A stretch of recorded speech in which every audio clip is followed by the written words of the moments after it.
The changes coming to ziplines are now on the main staging branch ready for testing. These pylons will now have up to 4 points of connectivity for ziplines to attach to. They'll be able to attach to each other from a further distance as well as slightly higher than they used to be able to. What this is going to do is create a better network of ziplines between the pylons that spawn on the map. What would usually be considered a dead end in the past now has more options to connect to further away. This is a part of a massive overhaul that's coming to the procedurally generated aspects of Rust, like the temperate cliff rework that we've been talking about for a long time now, and we can see that there's work being done on new lakes and canyons, as well as a new jungle biome that we talked about this month, which is going to be coming with a bunch of new animals and possibly this boomerang. Recently, there was also the addition of a blow pipe and a blow dart, which I can only assume goes along with the jungle biome update.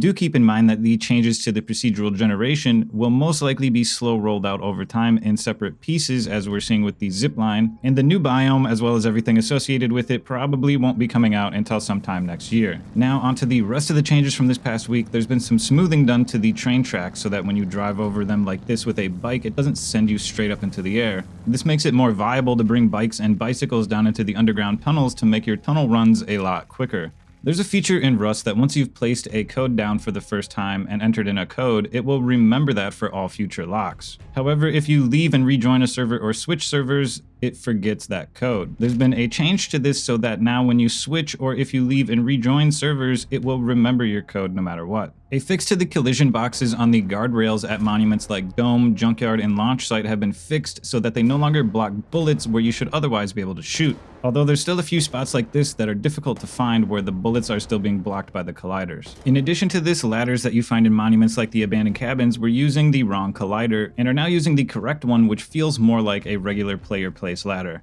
Another quality of life feature is those pesky storage adapters will no longer block your player's movement, which is especially useful when you're walking on top of boxes and you've got a storage adapter right there. Now your foot will just phase right through it.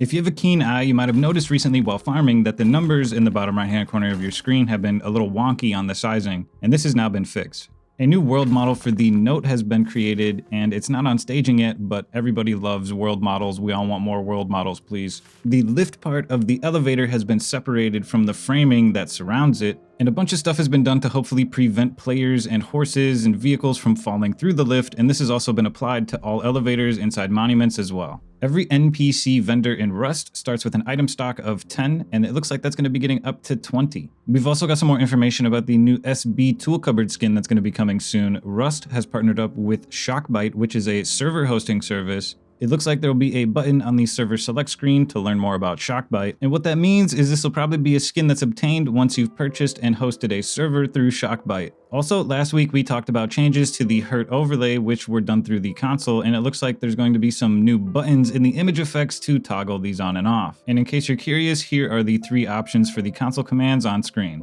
And finally, one of the most exciting things from this past week is the tin can alarms have merged to the main staging branch. These bad boys can pretty much be placed anywhere on the entire map. The wire is very difficult to see, and after 4 meters of distance between you and the wire, it completely disappears. The noise that they make is not necessarily loud, but it is loud from a distance, meaning that you'll be able to hear it from very far away easily. You'll find them in the tech tree under the branch of the hatchet, and it costs 100 wood, 1 rope, and 2 empty tuna cans. Pretty much anything can set them off, like vehicles and NPCs, and like I said, they can be placed pretty much anywhere, which is especially useful inside monuments where you can place them near entrances and exits to prevent yourself from getting snuck up on. Even something as simple as opening a door can trigger the alarm. And if you want to make sure that you really hear the noise in a pinpoint location, you can place down a bunch of them and then arm them all together, and you'll have one singular point that you can use to connect them to one location, and then when you pass through it, it sets them off very rapidly, making a lot louder of a noise. And if you haven't heard yet, I'm setting up a community event where all of you are invited called the Crucible Grounds. This is going to be an elimination-based event with teams of 1 to 4 each. If you're interested in participating in the event, there's a Discord invite link in the description, and there's a channel called Initiation where I've been posting my progress on setting up the event for about the past month. And I'm going to be releasing a trailer video thing soon where I'll be going over the details of everything. But if all goes according to plan, I'm aiming for the 8th or 9th of August to run the event for the first time. So make sure you get in the Discord if you're interested. This is going to be pretty cool. But that's all I got for you guys today. Leave a like if you enjoyed the video, leave a dislike if you didn't, and I'll catch you in the next one.